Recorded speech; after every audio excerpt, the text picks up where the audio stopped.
Hey, Victoria has asked, could you please explain the difference between the hero's want and need? Just seeing how many more questions we have. We might go a little over, if that's okay.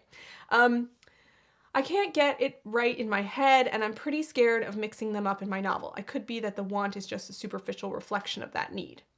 Yeah, it could be. Like, I've seen that happen. So the way that I always understand the wants and the needs is the want is tangible and the need is intangible. So the want is something external that the hero is actively externally pursuing. So it very much represents action and things happening on the outside of them, while the need is things that are happening on the inside of them. So, if like the hero's want could be like, I want to go to, France and meet my biological mother. Okay, that's very external, and it's something that we can track externally, and it's something that will happen on the outside. But the need is, I need to learn how to forgive my biological mother for giving me up. Like that would be an internal thing that happens on the inside. So as a result of the things that are happening on the outside.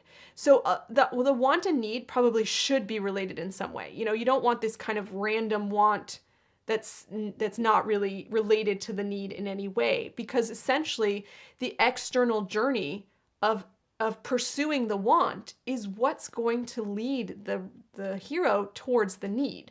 So all of these things that they're pursuing are actually inside, like turning over these little stones and revealing little pieces of truth about themselves. So you want them to naturally reveal things about themselves on the inside, which is why a lot of times, as you said, the want can be a superficial reflection of the need. So like maybe to go back to that example I just gave, which just came up with, if the hero is like, I just want to meet my biological mother, because they feel some sort of absence or they feel some sort of hole in them, right? Then the superficial thing that they're going after is like, well, when I meet my biological mother and I know her, then I will fill that hole that I've felt my whole life.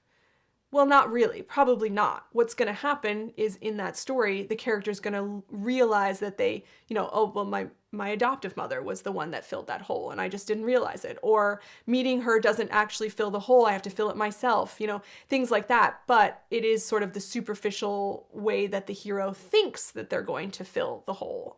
So that's how they can be related. Great question. If you enjoyed this video, we've got a lot more on writingmastery.com. Check the description for links to our blog, free writing tools, and more. Happy writing.